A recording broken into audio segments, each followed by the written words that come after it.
137. Covenant and Law. One of the more remarkable, yet unappreciated texts of Scripture is 2 Samuel chapter 5, verses 1 to 3. Then came all the tribes of Israel to David unto Hebron, and spake, saying, Behold, we are thy bone and thy flesh. Also in time past, when Saul was king over us, thou wast he that leddest out and broughtest in Israel, and the Lord said to thee, Thou shalt feed my people Israel, and thou shalt be a captain over Israel. So all the elders of Israel came to the king to Hebron, and King David made a league with them in Hebron before the Lord, and they anointed David king over Israel. The civil war was over, and the nation was united under David by covenant. A league was made before the Lord. The word league is here in Hebrew merith, an eating, covenant, or league. We are reminded of the Last Supper and Christ's institution of the renewed covenant, where he declares that the elements are his body and blood. Matthew chapter 26, verses 26 to 28. The elders of Israel declare themselves to be the body of David because of the Lord's ordination. The church is declared to be the body of Christ. Colossians chapter 1, verse 18. But this is not our first encounter with this language. In Genesis chapter 2, verse 23, we read that Adam declares Eve to be bone of my bone and flesh of my flesh. She is this because she was created out of him and in the image of God as reflected in Adam. 1 Corinthians chapter 11, verses 7 to 8. They are one humanity, created in terms of God's calling to Adam to subdue the earth and to exercise dominion over it. Genesis chapter 1, verses 26 to 28. Headship belongs to man, and therefore the woman is created in terms of man, that is, in terms of man's purpose and calling under God. 1 Corinthians chapter 11, verses 9 to 12. But this is not all. The unity of Adam and Eve is the unity of all men in Adam, and the headship of Adam is his headship over all men born of Adam. 1 Corinthians chapter 15, verses 21 to 23, verses 47 to 50. In the fall, Adam surrendered the active exercise of this headship to Eve, whose direction and leadership he followed, and she to the tempter. Genesis chapter 3, verses 1 to 6. The tempter and his apostate principle that every man is his own God, knowing or determining good and evil for himself, thus came to dominate humanity. Man is a unity in the fall, but because mankind is now in its heart given over to a false principle, its unity is only in sin, and its every attempt to unify results in murder, coercion, and confusion. Genesis chapter 4, verses 19 to 24, chapter 6, verses 1 to 5, chapter 11, verses 1 to 9. God therefore ordained the coming of a new principle of unity for the new humanity. Genesis chapter 3, verse 15. A new seed would be the victory of man and the beginning of a new humanity. 1 Corinthians chapter 15, verses 21 and 22, verses 45 to 49. In between, as a part of his league or covenant of redemption, God gave to men anointed leaders who were the forerunners of the new Adam, and who were to rule the covenant people in terms of covenant law. The plain assumption of Scripture denies the modern doctrine of man's radical individualism and autonomy.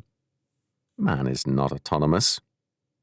He has no autonomy from God and no autonomy from man.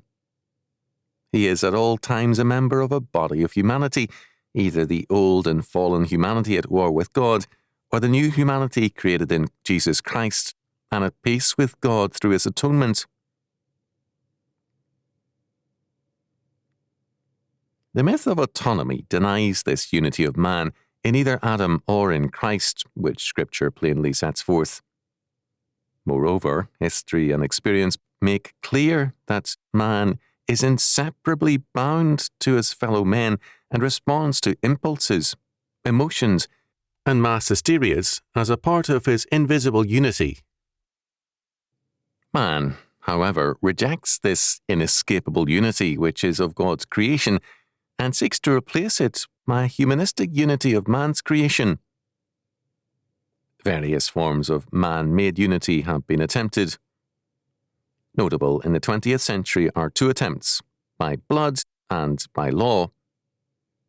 National Socialist Germany attempted, as have others, to create a natural unity in terms of a fragment of humanity and in terms of race. Whereas the unity in Adam is in apostasy, sin, and death, National Socialism sought to ground their idea of unity in a radically governed state. On the other hand, others have attempted to create unity by fiat law, by the establishment of a humanistic state grounded on man-made laws. Both concepts of unity are arbitrary and fallacious. In Jesus Christ, the new humanity is inclusive of all the redeemed out of every kindred and tongue and people and nation. Revelation chapter 5, verse 9. The unity of the new humanity is through the atoning blood of Jesus Christ, and the new humanity is under the law of God. Revelation chapter 5, verse 9. Luke chapter 16, verse 17. The elders of Israel thus acknowledged the necessity of becoming one body in and under David as a part of being one body in covenant before the Lord. Authority was in terms of the covenant and its law. They were a kingdom of priests, Exodus chapter 19, verse 6. But priests function not autonomously, but in terms of the Lord and his ordained authorities and laws. As a result, the confirmation of David's kingship was by a covenant meal, and a covenant affirmation of being one body in his headship. This covenant did not exalt David to a divine stature. Rather, it placed David and the people alike under God's authority and covenant law. God's judgments would now govern both. The covenant declared God to be the Lord over David and the people, the witness to the covenant, its Lord and judge, and the only lawgiver thereof. Laban had said at Mizpah to Jacob, "The Lord watch between me and thee when we are absent one from another." Genesis chapter 31, verse 49. Laban and Jacob would not see each other again, but God would provide the unifying government and judgment. The essence of the principle of the fall, Genesis chapter 3, verse 5, is, legally, that man, as his own God, is also his own autonomous law. Thus, any social order which does not begin and end with the covenant of God and God's law will be always destined to run into anarchy.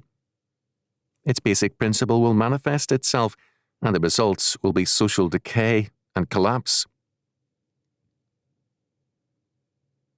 The premise of God's regeneration and the creation of a covenant people in Christ is that man is not his own creature, but the Lord's. 1 Corinthians chapter 6, verse 20, chapter 7, verse 23. The law of his life, society, family, church, state, school, and calling must therefore be the law of the Lord. Covenant man can have no autonomous or fiat law. he is under God in Christ, in covenant to him, and hence under God's law. Because covenant man is a man of faith, his way of life is the law of the Lord. He relies on God's every word and places his whole being on the truth and power of that word. For covenant man, his own law word is anathema. The horror and grief in his life are the results of his own word and way, and hence the direction of his life is to bring himself more and more into obedience and conformity to the word, law, and rule of God. It is the word of power. Our Lord declares, "If any man will come after me, let him deny himself and take up his cross and follow me." Matthew chapter 16, verse 24. To follow Jesus Christ means that we deny, reject, and repudiate ourselves as gods, as the source of the governing law word, Genesis chapter 3, verse 5. This man does by the grace of God unto salvation. His faith comes by hearing the word of God, Romans chapter 10, verse 17. And faith means relying on and obeying that word with all our being. To hear and believe God's word means to deny and repudiate our own word. Because we are not perfectly sanctified in this life, this means crucifying our way, law, and word, daily sentencing to death our word in favor of God's word.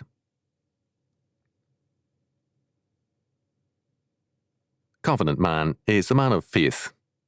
To be in the covenant means to be in a relationship of grace and law with the triune God through Jesus Christ. If there is no faith, there is no covenant.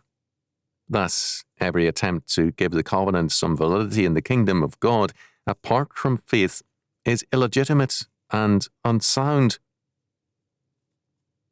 However, the blessings of the covenant can accrue or fall upon those who are unbelieving, as with an unbelieving spouse. 1 Corinthians chapter 7, verse 14. Their relationship to the godly gives them a position of privilege, not because they are of the covenant, but because they stand within the community of privilege. The fallout of blessings all such receive gives them no place or status of membership in the covenant. Paul makes clear that the friendly and unbelieving spouse of a Christian is separated by virtue of his or her marriage, but this does not make them members of the covenant, nor of the church.